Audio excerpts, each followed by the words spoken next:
দক্ষিণ 24 পরগনা জয়নগরে চতুর্থ শ্রেণীর এক ছাত্রের মর্মান্তিক মৃত্যুর ঘটনায় এলাকায় উত্তেজনা ছড়িয়ে পড়েছে। স্থানীয়রা এই ঘটনায় অভিযুক্তকে দ্রুত গ্রেপ্তার করার দাবিতে পুলিশের বিরুদ্ধে অসন্তোষ প্রকাশ করেছেন। ইতিমধ্যেই পুলিশ অভিযুক্তকে গ্রেপ্তার করেছে। এদিন তৃণমূল সাংসদ প্রতিমা মণ্ডলের বিজেপির বিধায়ক অগ্নিমিত্রা পাল হাসপাতালে পৌঁছালে তাদের মধ্যে মতবিরোধ দেখা যায়। অগ্নিমিত্রা পাল পুলিশের নিষ্ক্রিয়তা নিয়ে প্রশ্ন তোলেন এবং নির্যাতিতা পরিবারের পাশে থাকার বার্তা দেন। অন্যদিকে সাংসদ প্রতিমা মণ্ডল পরিস্থিতি শান্ত করতে গ্রামবাসীদের সঙ্গে কথা বলেন, কিন্তু এলাকার মানুষ ক্ষোভ প্রকাশ করে এবং গো ব্যাক স্লোগান ওঠে। এই ঘটনায় গ্রামবাসীদের সঙ্গে কথা বলতে গিয়ে কুলতলি তৃণমূল বিধায়ক গণেশ চন্দ্র মণ্ডলকে অসন্তোষের মুখে পড়তে হয়। পরিস্থিতি নিয়ন্ত্রণে আনতে পুলিশ ঘটনাস্থলে উপস্থিত রয়েছে। ঘটনাটি ঘিরে জয়নগর এলাকায় উত্তেজনা অব্যাহত।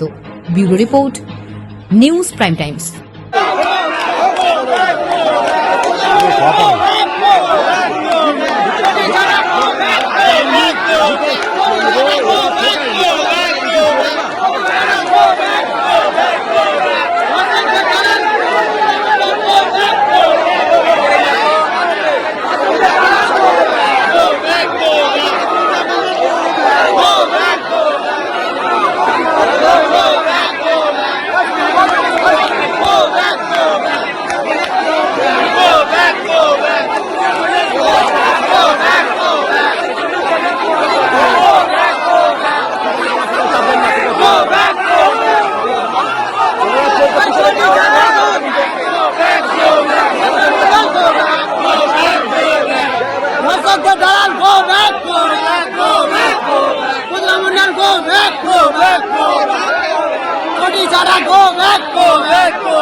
We want justice! We want justice!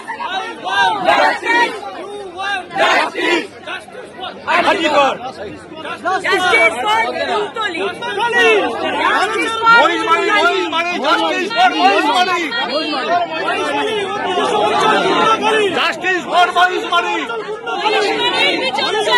Moismani বিচার চাই! Moismani বিচার চাই! Moismani বিচার চাই!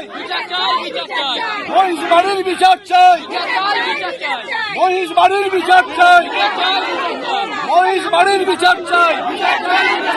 Moismani বিচার চাই! We demand justice! Justice! Justice! Justice! Justice! Justice! Justice!